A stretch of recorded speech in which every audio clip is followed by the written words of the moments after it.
Welcome to the Nonsense and the Chaos. This is your host, Jodie Rose. This week I'm talking to a really old friend of mine called Joanne Tremarco, who is someone that I met through fooling, and we've been fooling together now for nearly 20 years. I don't need to do much of an introduction because we introduce right at the beginning of the podcast, but I just wanted to talk about a couple of the things that happen in it because we don't then reference who they are. So we talk about Bill Drummond, who was one of the two members of KLF, which were the band that burnt £1 million. And they are Discordians. And if you want to know more about that story, then there's an amazing book by John Higgs called KLF that I can't recommend enough. But it's all to do with Discordianism, which is because he was in a theatre show with Ken Campbell many years ago, and on the wall it said, "Is this heroic?" which is why when I'm at Boomtown we have that on the wall of our temple. And I know Ken Campbell. You might well recognise him if you Google him. He was the TV presenter when we were children for kind of scientific stuff if you're of my age, in my 40s. But I was really good friends with his daughter because she lived in Brighton and we used to put on cabarets together, and her name is Daisy Campbell. Now Daisy and Ken and Bill Drummond have all been involved in loads of Discordian happenings and are right in the middle of chaos magic, and I'm linked to them in lots of different ways and they keep coming up in my life. I met Ken in Brighton and he's very good friends with someone that I used to go out with, and Daisy is very good friends with Poppy Kay, who's Jonathan Kay's daughter, which is how I ended up becoming connected to Jonathan Kay in the fooling. So this whole Discordian world's interwoven, but I just wanted to explain who they were because that might have been a bit confusing when you listen to the podcast. But anyway, I hope you enjoy the show.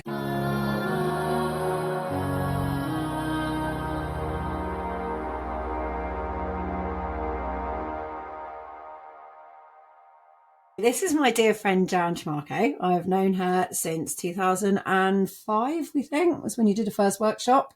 Is that right? I think so, yeah. I think that's right. And then we were just trying to work out when we both started doing the Nomadic Academy of Fools. I think it was 2007. The first year we both went around and did the weekend workshops. Oh, yeah, that's right. So the Academy started in 2006 and then we joined in 2007. So it's been a long time. We've known each other. Wow. It's nearly 20 years. That's amazing. And I feel like we've been through a lot. You almost are like a sister to me. And I feel like we know each other on a really intimate level. Both of us have taken, anyone who's done fooling with Jonathan makes it their own. Like, you kind of have to at some point, I think, don't you? And we've both gone off and done different things with fooling, but worked a lot with our archetypes. Mm-hmm. And do you want to share a little bit of some of the things that you do? What's the kind of work that you do? Yeah. The moment I'm doing I'm working with a theatre company for social change, and I'm teaching fooling to this group. They've asked me to teach an improv course, so I'm teaching it as a fooling course, and that's a group of women with all kinds of different access needs, but really brilliant, amazing performers. So that's taking up all my time at the moment in my headspace, but I'm also a painter, and I try to allow kind of archetypal presences to come through when I paint and look at the relationships between these presences and me and allow for some healing. I use the fool when I work as a healer. I consider myself fool as healer rather than healer as fool, because that really helps me keep bringing it back and allowing it to pass through me, the healing. So I'm just a conduit, and it really helps actually perform better healings as well as not get wrapped up in the idea of who I am. I keep going back to zero. I also work in textiles, and I run lots of different women's groups, mostly working with women, trans women and non-binary women as my main practice. And then, of course, we both converged on your pilgrimage practice as well. Yeah, so Joanne did the pilgrimage last year where we walked from Edinburgh to the Isle of Wight along the spine of Albion, following the Belinus and Ellen energy lines. And we performed a play called Arthur's Awakening, which was based on the legend of King Arthur, or some knights who were asleep in a cave at Alderley Edge near Manchester, who, when the land is in need, will wake again and will ride forth and come and help us defeat whatever the issue is. We were suggesting that maybe the land really is in need at the moment, and that it would be great to awaken these knights to support us in our hour of need. It was an amazing experience, wasn't it? Mm-hmm. Yeah, surely was. Also, you're a doula. Talk about your And also doulaing. a doula, that's right. And again, fooling and doula work really, really well together in the unknown, really supports being in that birth space, which anything can happen. The babies, I tend to have a sort of psychic line with babies and pregnant women, really strongly available knowledge to know when the women are going into labour, even if I'm just supporting them at a distance. The babies wake me up ding, ding, ding, on the inner world.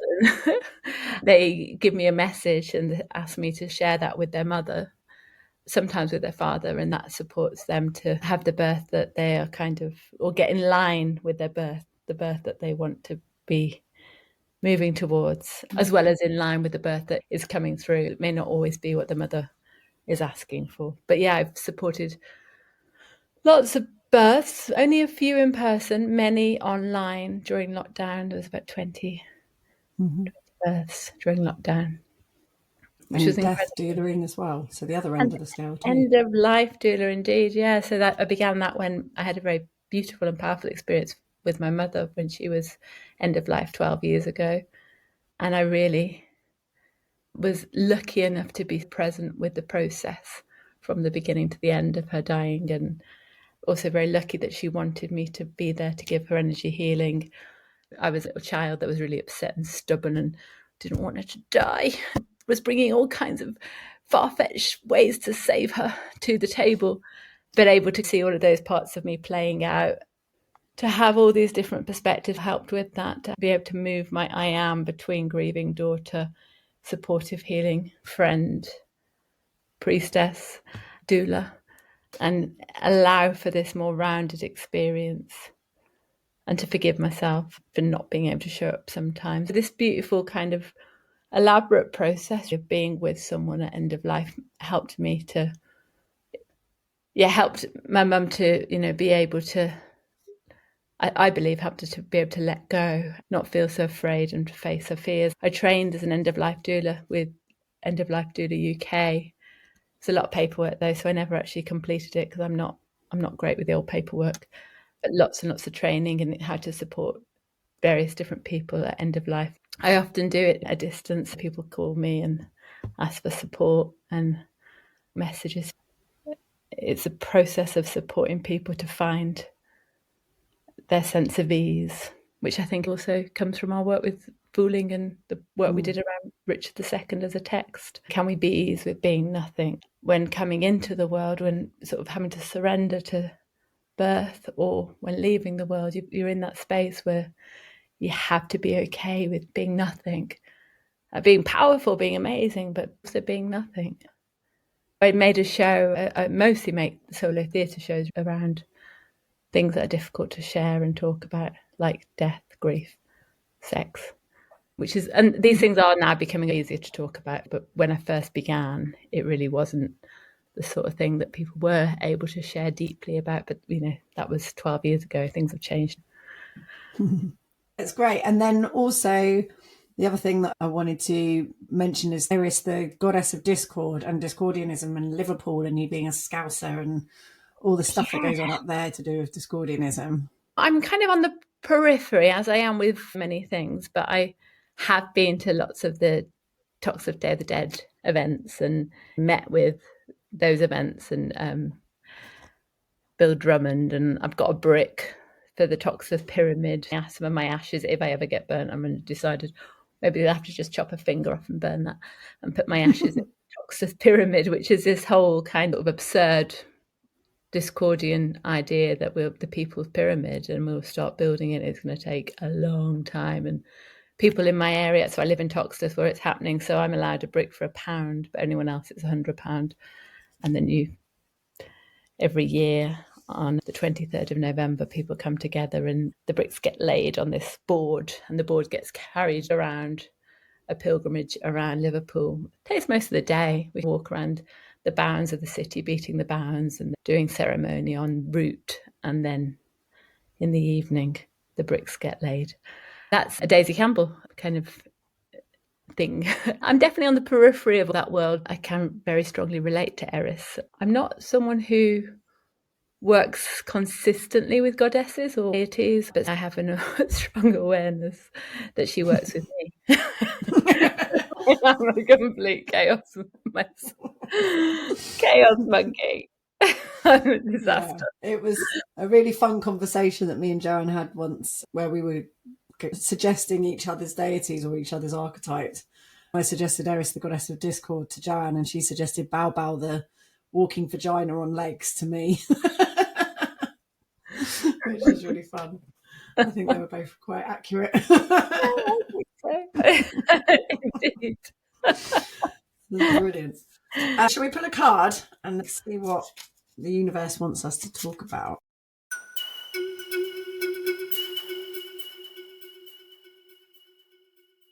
Right, you tell me when to stop.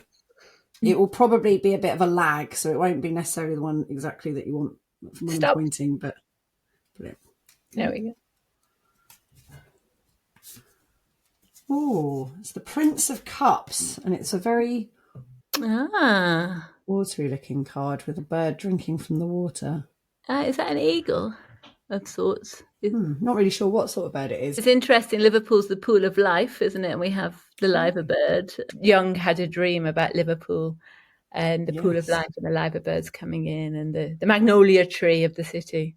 Talk about that. I don't know this story. Tell me. I wish I could remember all the details, but we'll give it a go.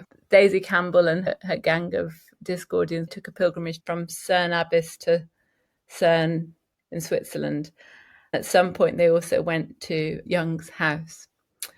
That was a pilgrimage to mark the fact that Young called Liverpool the pool of life. He had this dream many years ago about the liver bird, which was already here, and that this pool was just the bird drinking from the pool. There was a magnolia tree that sprung up. Magnolia tree is a symbol of China.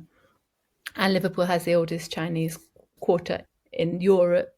Young wasn't aware of this about Liverpool, but it just kind of came through the collective unconscious. And then it became a very important place. So his bust is on Matthew Street. On a rock from Young's house. The Discordians working before Daisy Campbell, probably alongside Ken Campbell, already had this relationship with Young. Matthew Street is meant to be a cosmic ley line, so it bounces down. I think this ley line bounces down in New Guinea and then in Iceland and then again in Matthew Street. So these three locations, and then it's meant to go back up to the cosmos. So everyone thought about Matthew Street as this kind of portal that Young had spoken about.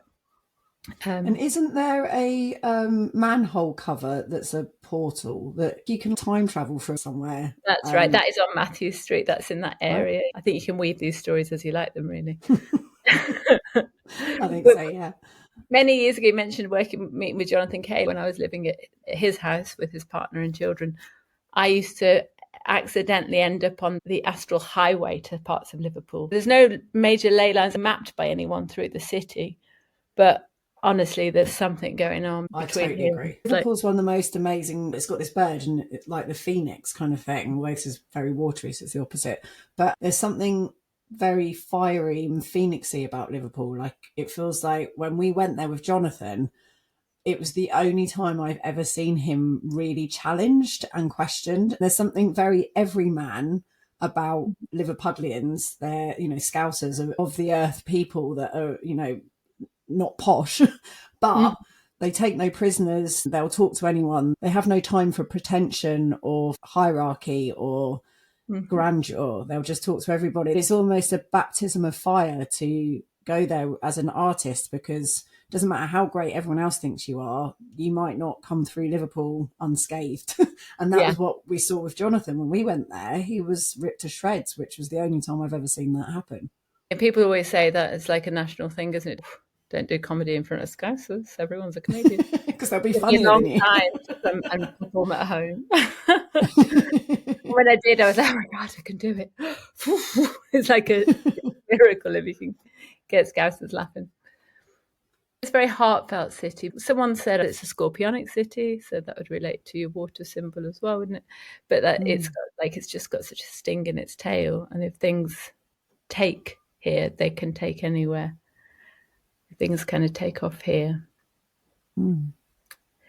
What's your connection to Liverpool? Are you from there? Yeah. So my family are from a place called Cantrell Farm, Stockbridge Village.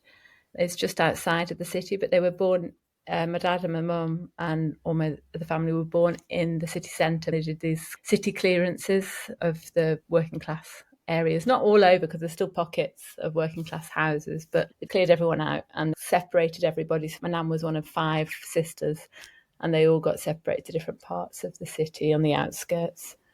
Where my nan got sent was in between 2 very posh estates, Lord Derby's estate and Lord Sefton's. I go walking around there and you find peacock feathers and things like that. It was just, proper 1950s prefab council houses. It's a huge, huge estate, council house estate. And it's got the reputation of being one of the roughest places in the country. But my family, my mum and dad were the first to go to university. So we moved away from the city very early on. I think I was 2. But even before that, we moved across the water to the Wirral. So all my family are here. So it's always had a big magnetic draw. I've always knew I'd come back here.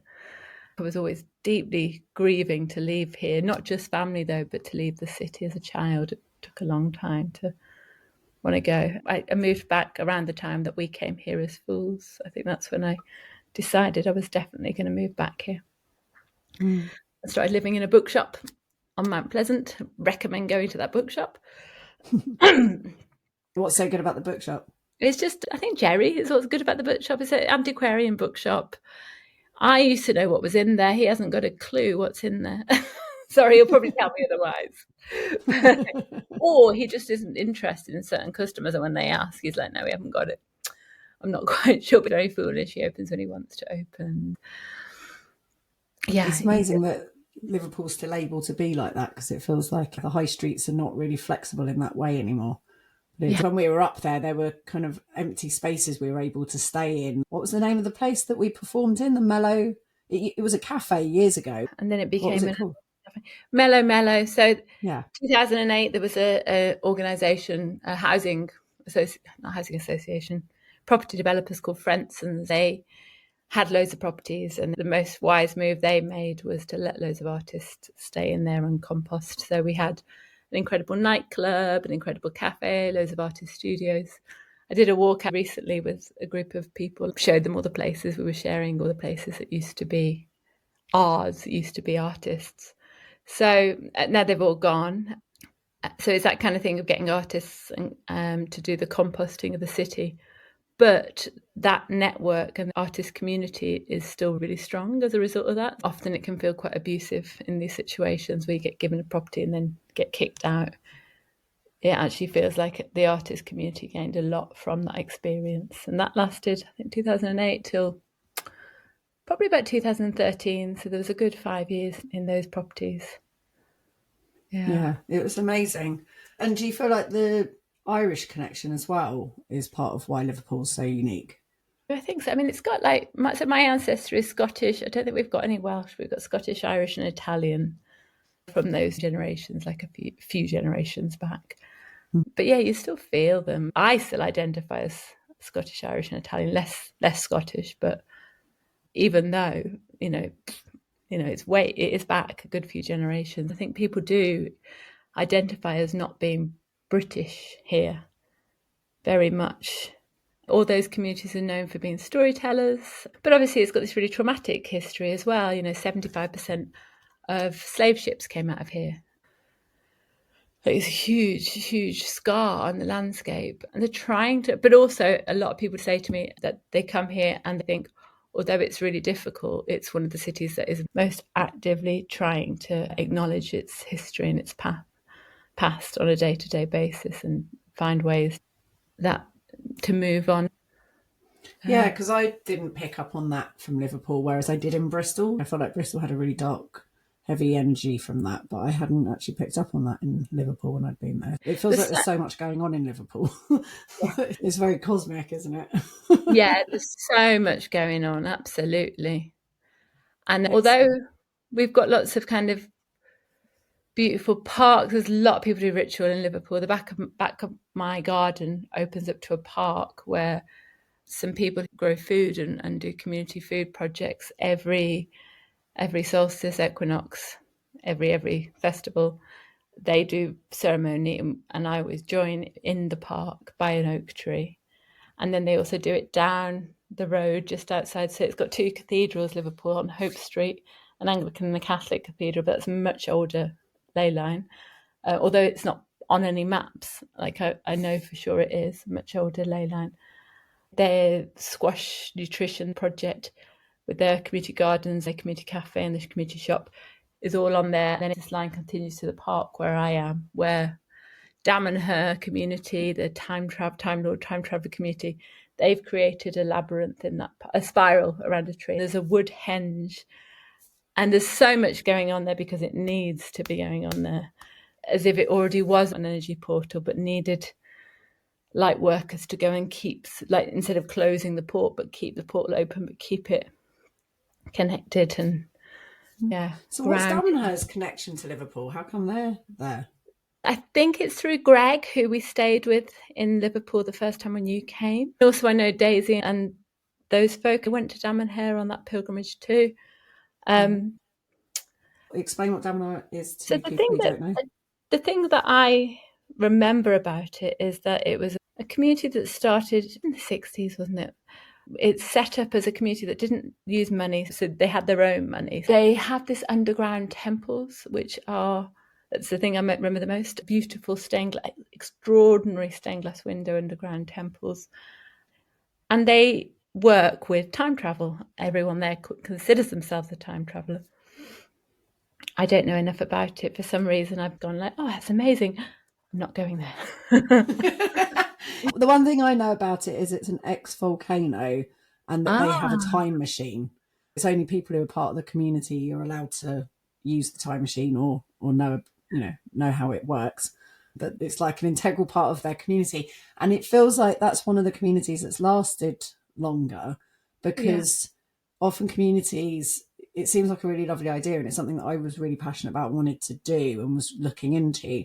It's really difficult for a community, more like a commune kind of thing, like an alternative community, because if it's based on a set of ideals, the best case scenario will be that it lasts as long as that generation lasts. The children will rebel, but quite often it doesn't even last one generation because people fall out with each other. It only takes one person to move or dynamics to shift, a partner who doesn't fit in quite right or whatever. So having a community based on ideals seems to falter. Obviously, somewhere like Brighton or Bristol, where a lot of people are on the same page, you can have a nice community where people are all kind of into the same thing. The thing that I'm reflecting on a lot in Sark is that we are a cross-section of society. We've got everyone. We've got billionaires, Sun readers, Guardian readers, we've got Brexiters and Remainers. So it's just got everybody living in one little place, and there's not that many of us. It just feels balanced. It's challenging because you're so close to people that you wouldn't normally hang out with or have anything to do with. And yet it means it's a really functioning space because you've got everyone covered. You've got all the humours covered. You've got the cholerics, the phlegmatics, which is what we did with Richard II. When we were working with Richard II, we worked with the humours. The idea that people are like choleric and sanguine and phlegmatic and melancholic. It just feels like we've got a balance of everybody here. But the thing that I like about Dagenham is that it's based around a kind of creative idea, and that seems to have made it last longer because it's a mad idea. And just that concept, that thing about time traveling, when people say to me, oh, can you read the future? I'm like, sometimes I time travel because time and space isn't linear. Sometimes I fall through the gap. But they've actually gone, no, we're going to work this. We're going to figure it out. How do we do that? How do we cross timelines? How do we fall through the gap? From the little experiences I've had, it's like, oh yeah, it's actually really, feels quite normal, doesn't it? I am. Yeah. I'm in tomorrow and I know how my husband's going to fail his driving test. But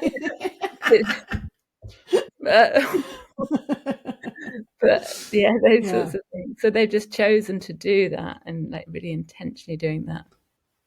And so it's not a joke. It's their thing that they're doing. It's the work that they're doing.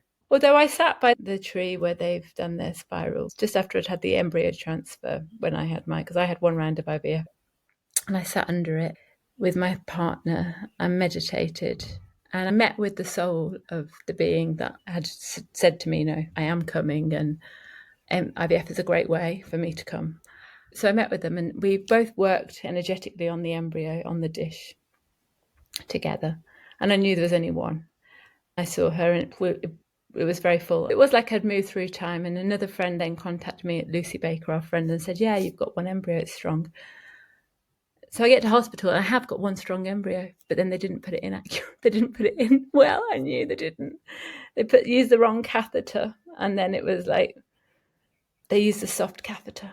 And I've had cervical trauma through assault. I wanted them to use the hard catheter, but they were like, your records, you know, which is the opposite of working with someone consensually with their body by not giving them the catheter that they want. They had to come away and put the embryo back in the freezer. I knew by then it was already gone. So yeah, that tree, that time travel tree, I think it really does work. I was about to say, but it didn't work because I didn't get pregnant, but actually it did work. There was just a point where it didn't go through.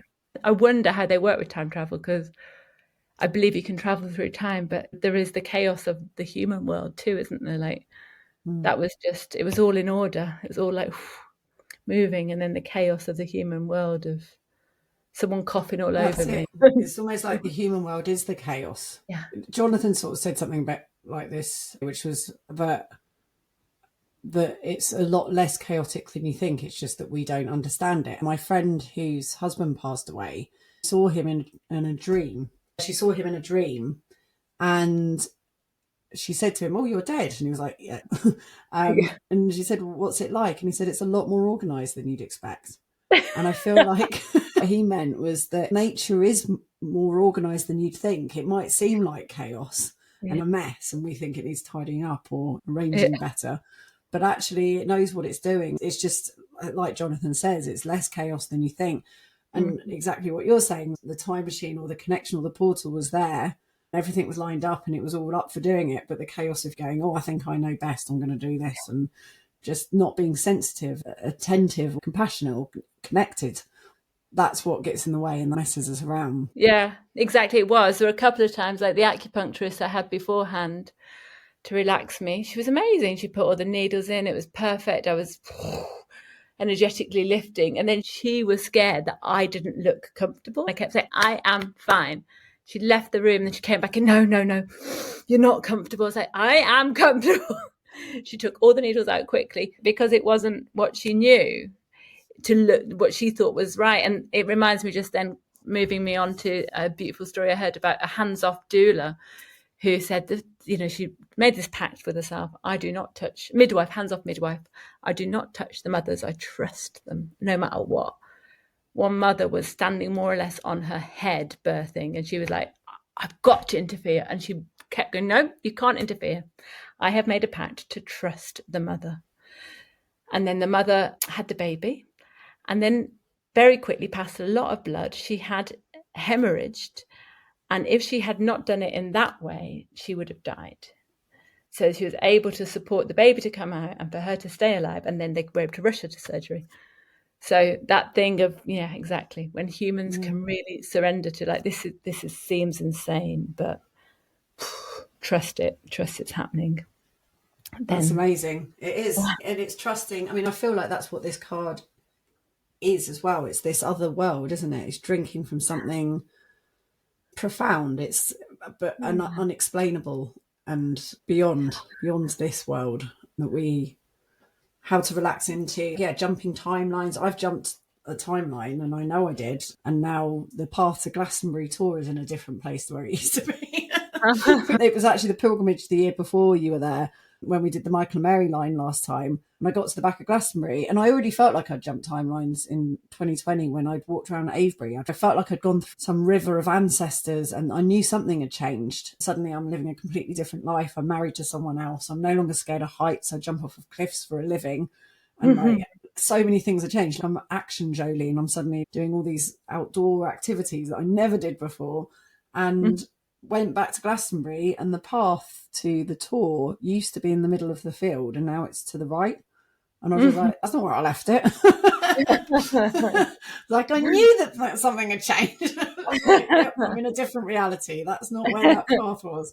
And of course it would be a Glastonbury tour. That's where it let me know.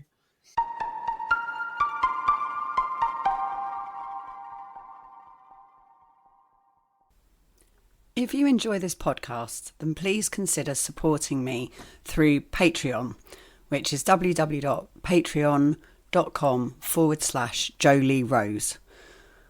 This is a really kind and generous way for you to say thank you and to let me know that you're enjoying me making the podcast. All I'm asking for is the price of a pint. Then you get the video recordings of the show, but you can also support for just a couple of quid, which literally every single penny counts and makes such a difference.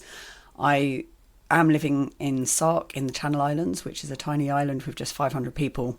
And I'm looking for ways to make a living and create a career still as an artist, and have had the ingenious idea of doing it through podcasting and through the events and offerings that I create. And the first offering that we have coming up is an immersion weekend for Samhain, and that's from the 1st to the 3rd of November. It's nearly full. I think there's like one or two possible, well, there's one definite space left.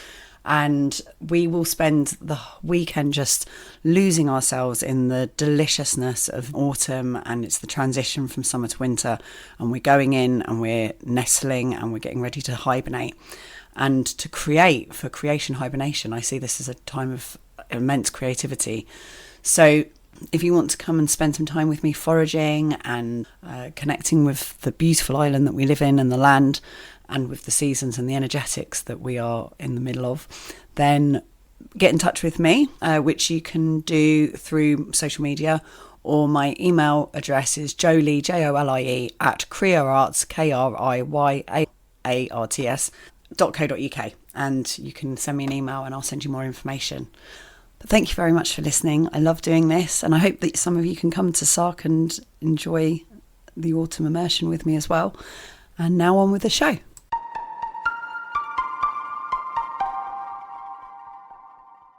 Tell me when to stop. Stop. Ooh, this one's very apt. The moon. And they are, who are the figures? It's the god of the dead, the Egyptian god of the dead, and it's got the scarab beetle. So the scarab beetle follows the path of the sun and the moon, even when it's not out. So even when it's the dark moon, you can't see it, it will still follow the path of the moon, going east to west. But it always pushes the dung, so it's seen as connected to the god of Ra, because it has this planet-like ball that it pushes along. It's following the path even when it's not visible. It will still go in the same direction as it. And so it must be sensing it somehow in some way that's not visual. And then those are the dog gods. They're the ones that have the key. Yeah, they've got the Ankh key, so I think they lead you down to the underworld. The moon means a lot to both of us. But the moon card is one of the last, you know, like the journey of the tarot. The moon is one of the last cards, and it's the deepest, darkest night of the soul before the Fool. I think it's before the universe, which then turns into the Fool. So I think it's the last dark night of the soul before the ultimate bing, you've got it all kind of thing, and then you start again. Then you start again. Oh well, new beginnings are coming along. Yeah, and begin again. Yeah. That's one of the most useful things that I've heard recently, which was that, and this is what Jonathan means, I guess, with the eternal great beginning, is that enlightenment, or whatever this thing is that you move towards or are striving towards, of getting it or understanding better, it's not a plateau that you suddenly get to and you get to sit in a deck chair and put your feet up and have a pina colada and it's all over. You will temporarily be there, and then you will be thrown off again and you have to start again. That it's only little glimpses and moments of enlightenment on your journey that will spiral forever and ever. So yeah, I think that's why I feel like the moon. For me, as a gardener, as a vegetable grower and a herb grower and flower grower, I still grieve when the sage loses its flowers. Oh, because the sage is that first, like, whoa, hello spring, the sensational purple flower that comes out. And I just want it to hold on until the lavender comes so I can see them both at the same time. I'm always in grief. So that's another way for me to acknowledge lunar cycles with my plants, and trying to quickly get out in time to gather my rose petals when the moon is full, or to fit things in. And yet that cycle of the moon and that cycle of birth and death, I find it sometimes even though it's been maybe 20 years or more that I've been trying to live with them, I still feel that practically I'm always chasing to do it. I'm always trying to like, oh my God, I've got to get, shit, I missed it again. Like, I didn't gather my roots. I think that's what it means to me. There's this kind of constant reminder. I mean, I'm so glad I'm able to bleed with it successfully and have a really regular cycle so I can explore that. But yeah, it's really good the way that you work with the moon every month without fail. You do your ceremony. Whereas I'm a bit different. I'm like, oh, I'm out there, thank God, do a ceremony now. You know, the Aries part of me is like, oh, well, I haven't banked on this, but like, oh, okay, I'm writing an application. Oh, it is Virgo full moon. That is my ceremony. That is me working with the moon. Which works. Yeah, that's Yeah. a way to do it. I mean, it's noticing that you do end up sort of doing things that are to do with that theme anyway. It might just be coincidence, but when you are aware of it, you're like, oh, yeah, that fits. Like you say, you're doing an application on the Virgo full moon. You're like, the heavens are in my favour. I'm in an organised space, and that's what energetically is happening. But I always like, because I'm a Capricorn, I'm half sort of wah-wah and half not. I see it as a prompt. Each moon as a prompt and a suggestion, and it's not necessarily having an effect, but I also believe it is. I've had enough evidence. The amount of things that have happened, I'm like, that's exactly how I'm feeling. That's exactly what's going on. The more sensitive you become to things, and that's a bit like what we were just saying with how organised things actually are, the more sensitive you become, it just is what is happening. That is energetically what is happening. We can see it in the seasons changing and the crops growing. Like you say, you want those sage flowers to last to the lavender. That happens because of the planets moving. The more we become sensitive, and in more indigenous cultures where they are more in tune with things, all of this stuff makes total sense. It just seems crazy that we wouldn't think that this was what was going on and be in tune with it. I can kind of do both sides. On one hand, the more sensitive I am to it, the more it seems like it absolutely 100% is real. The other side of me is like, even if it isn't, just stopping every 2 weeks, I clean my house, change my altar, make things sacred again. And 2 weeks later, the house is mucky, sticky, gross, like the cats are disgusting. Everything's kind of gross again. To just stop and make it nice every 2 weeks, light the candles, light some incense, and reflect on what I'm doing with the prompt of whatever the theme of the moon is, just gives me some punctuation marks to my otherwise never-ending story of life. Otherwise, it's just one long drone. Yeah. But having those punctuation marks just gives me a moment to stop and breathe. Unbelievably helpful. But you were the first person I met who had a relationship to the moon. When I first met you, you could tell when you were ovulating and were aware of the moon cycle. So it's something that you've been inherently aware of. Yeah, it was Mark that supported me. My mum and I used to, according to one line of my Nana's sisters, were from a line of Irish psychics. And I'd believe it, we're all mad. But like, have that madness if psychicness isn't taken seriously. The Fool's helpful because I probably would have taken it too seriously if it wasn't for finding the Fool. So yeah, I think it probably was always in me. My nan was interested in the moon and my other auntie Dot was too. So it was always there. But then Mark really helped me to kind of just open up and soften to it and just really allow. That was the partner who I was with when I first joined the Fool, so travelling around in a van with him. He was great at encouraging that. Take time, stop, feel your body, tune into your body and its relationship with nature. And he really valued it. He really valued my rages as related to the earth. And like, you know, he was like, yeah, you're wounded. Yeah, you're hurt. And yeah, that's important. And we'd go to different spots in nature and we'd always work with the moon. And just in our own energetic practices at the time, that was more Qigong work, using exercises to ground us because we were both very sensitive. Yeah, very lucky, really.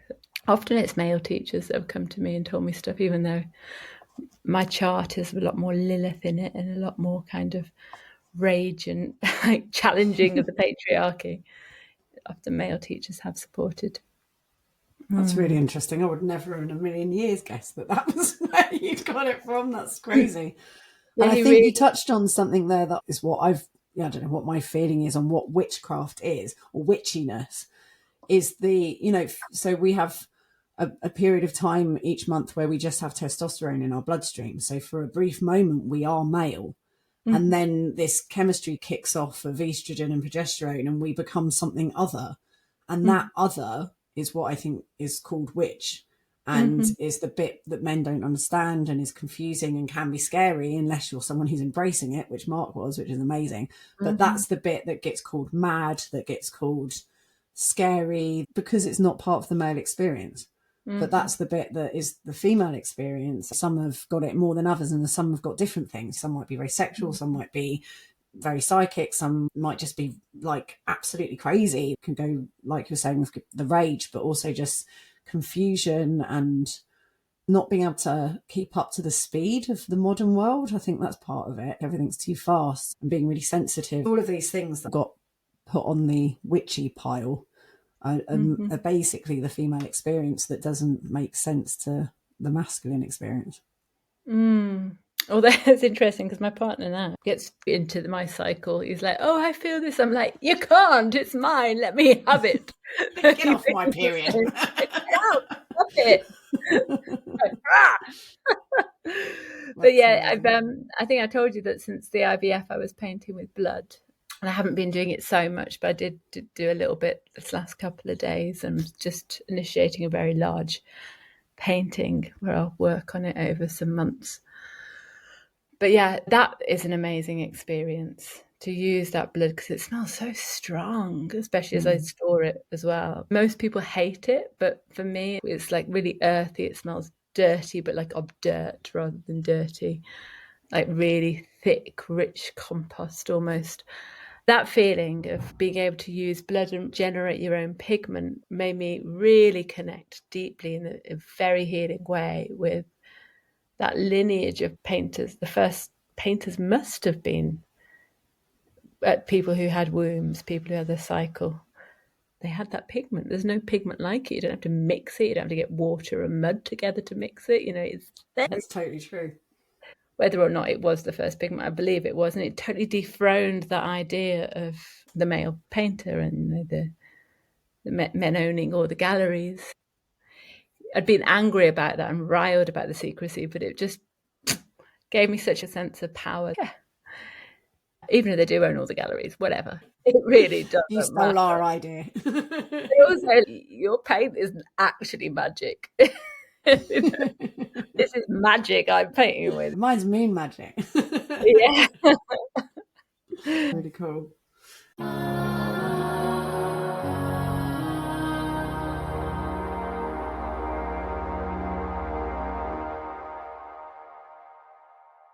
All right, let's do another card. Okay, you tell me when to stop. Stop! What we got here? Completion. So it's a wheel, a bit like the Wheel of Fortune. It's got the Aries sign on it and Mars. It is a completion. It's something that you feel like has been completed recently. What does that mean to you? No. It's complete. I have never completed. I completed a report, which was something new to me. Like, I wrote a report as a researcher, but I don't think that's what it is. But actually, I think maybe there is that kind of. I was an artist reviewer on an MA course last week with a friend from Kenya. So there was a completion of a cycle, actually, with the artists who you knew from Birmingham, who unfortunately things have changed. So Ciolia from Kenya has now come back to Liverpool. She was here a couple of weeks after our Kenya trip last year.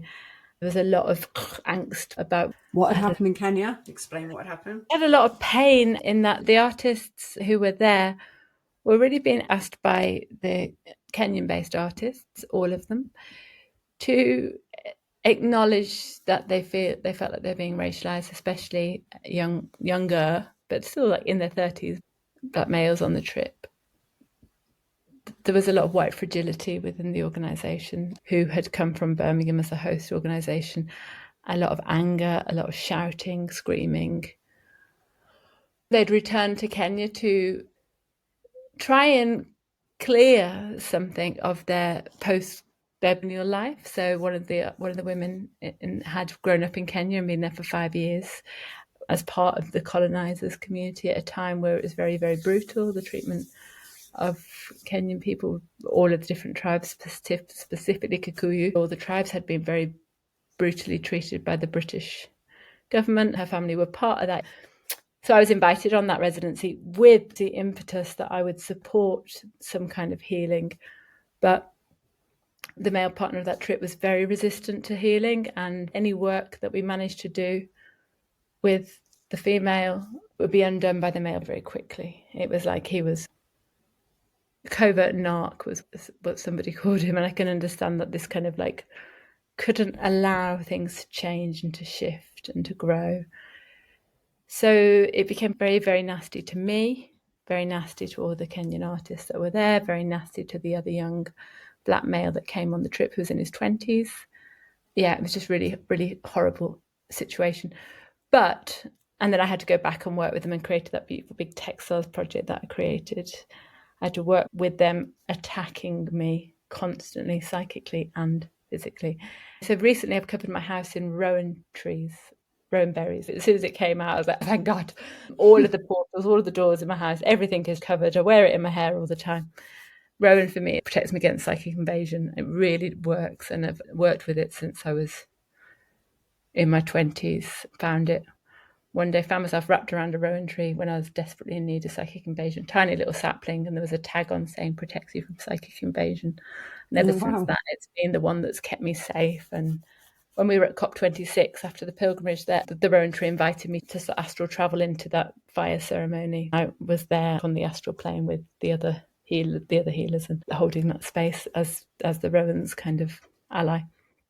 Anyway, so covered this house in Rowan recently, and CO and I, my friend and I, decided to talk about it one last time down by the river, which is actually, we think, the dock where the slaves were brought in to Liverpool. But it was sort of, we just went down there and that happened to be the place. And so we decided to never mention them again. And it just feels like, with each other, to just like not let that be our relationship anymore.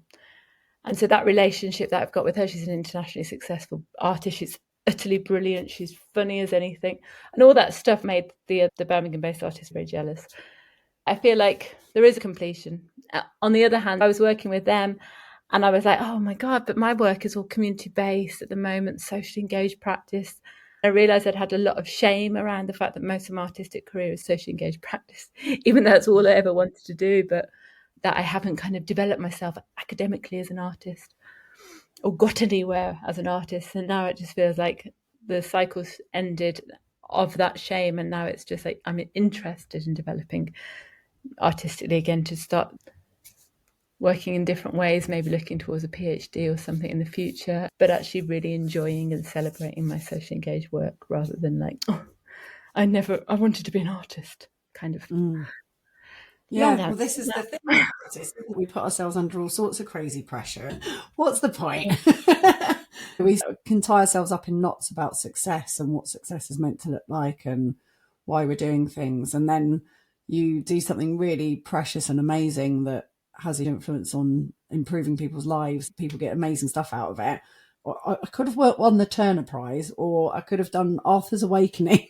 Yeah. Walking from, Edinburgh to the Isle of Wight. Yeah.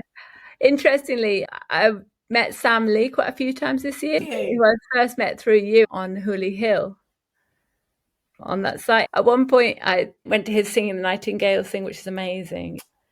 In some woods in Sussex, he spends 4 weeks there playing music with the Nightingales, inviting audiences in, having little gigs, and then taking people on walks and exploring birdsong. And then some musicians play the night away with the Nightingales, and you can hear the dawn chorus and feel deeply connected in a different way. I feel like I'm aware of birds more. I said to him, what do you think happened? We did that ceremony on Hooley Hill. There was the airport, a petrol station and a McDonald's. It was just and a big busy road, and then the stone circle. It was intensely powerful. It was really awake, and it was one of the most powerful ceremonies we did. It's the throat chakra, and it was surrounded by a motorway. But it's in Edinburgh where all that storytelling happens. Yeah. So, you know, it's permeating out, even though it's surrounded by a petrol station and an airport. It's like everything's been done to shut it up, but it still is powerful there. I just said to her, do you think, this very foolish question of like, but more naive, more silly really than foolish. Oh, have you been back? You know, has anything changed? And he was like, not a human cycle. We're not doing, you know, like, well, I don't go back to check what's changed. And I was like, oh yeah. I mean, me neither. Yeah, the motorway is now a meadow. Have you felt anything different? He's like, different timeline. But he was very sweet with it. But I realised that ego in me was like, have we done something different?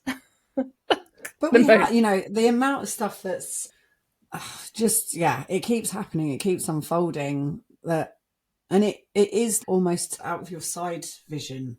You know, so it's not something direct like the airport's closed down or the motorway's gone. Denis, one of the pilgrims that walks with us, and he's an energy healer. He was saying that in London, the word had got out to people that lived near him that he was willing to do energy work for free if people were on low income. And there's lots of high-rise flats nearby. He said he's literally getting hundreds of people coming to see him.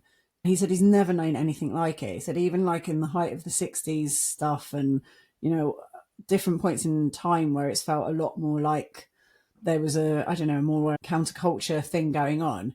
He said, I've never known so many people doing energy work, doing this work.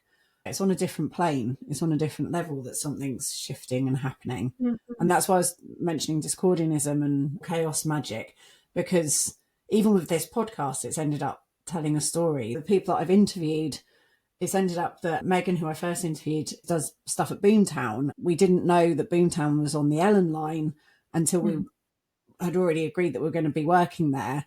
And the narrative story had already been created. And the narrative story ended up being about someone called Ellen, which was by complete coincidence, but obviously not coincidence. I was interviewing Jonathan and he said, oh, you're looking at the person who got the license for Boomtown. And I was like, what? The basin that it's in is a land temple made by Neolithic people to collect the chi and the land energy. It was a sacred site where they would fill up and drink the earth energy from this site. They would go there and hold ceremonies and connect with the earth energy. And that was what we felt when we were there, because we could feel the Ellen line so strongly. And then your link with Liverpool and you being an embodiment of Eris on earth, these things keep weaving into each other. And it's a story, even if it's not true. A bit like your partner Chris saying, how do we write this into a myth? We write this all into a mythological story, and it keeps weaving into interesting connections. And again, my Capricorn head on, partly it's coincidence, but also it's magic. And it's interesting. So is it in Winchester at Boomtown? Yeah, it's just outside of Winchester. Wow, amazing. Really close. So St Catherine's Hill is part of the same land temple as Boomtown. There's a whole bunch of bits that are connected. Yeah. Because you were there with us that crazy night, weren't you, on the hill? No, I didn't go. My body just walked off. It was like, I didn't even say goodbye. It just went, I threw myself. You stayed down the hill. But that crazy night with all the rain, my God, that was unbelievable. That was the most wet I've ever been. And putting up the tent and it just being a puddle of water, pretty amazing.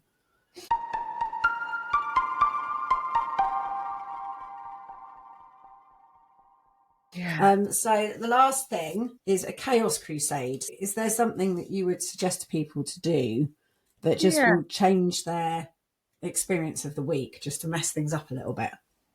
I would say put as long as you can aside, between 40 minutes and 2 hours, and leave your house and breathe, deep breaths outside your house, outside your door.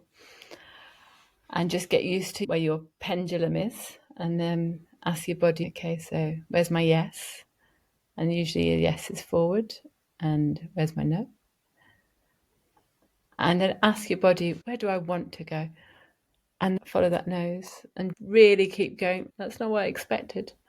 And change directions and see what you get. It could be just for 20 minutes, but longer the better, because you can really go in, and notice if you get, I can't go there because I haven't got enough time. Just tune back into that. Find that deeply in the body rather than in the head or in the pre-planning. Yeah. And even if you override it, just go, okay, I overrode that. Where do I want to go now? And see what happens. That's wonderful. I'm definitely going to go do that. I love that. Yeah. And I'm going to do it too, because I haven't been doing what I want for a long time. Well, no, that's not true. I've been prioritising what I should do a lot more than I usually do. Thank you. I love that. Thank you so much.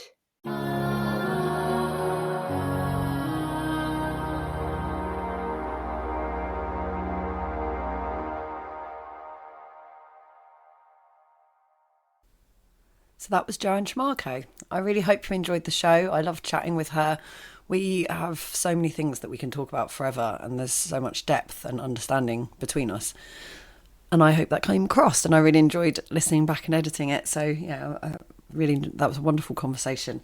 I just wanted to explain, when she was talking about the Chaos Crusade, what she's talking about is using your body as a pendulum. When we were doing the pilgrimages, quite a few of us learned to start body dowsing. We do it in different ways. For her, it's to do with being a pendulum. So if you stand with your feet firmly planted on the ground and then just feel whether moving forwards and backwards feels like yes, or moving sideways or round in circles, to ask what's yes and what's no, and to see what comes through, which is how you'd use a normal pendulum if you were doing dowsing work. So it's doing it with your body. And if you're able to do that, then you can then, wherever you are, use your body as a guide for, should I go this way, should I go that way? But also other questions you can ask as well.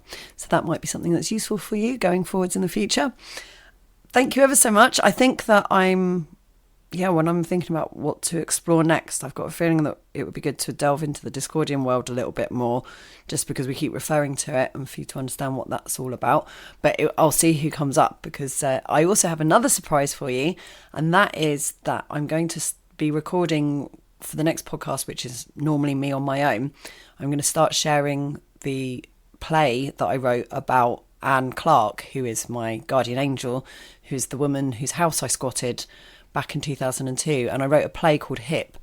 And so I'm going to read that out as a podcast, and that will be a new kind of slant on what we're doing. But then because I keep letting the universe lead on where the podcast then goes, so I don't know what will happen next, but that's what I'm doing. Is next week's will be a little dip into Brighton life in the 60s and 70s, and this amazing woman that I encountered through squatting her house, and all her belongings still being inside like a time capsule. So stay tuned for next week. I look forward to sharing that with you, and enjoy your chaos magical week ahead. Lots of love. See you then on.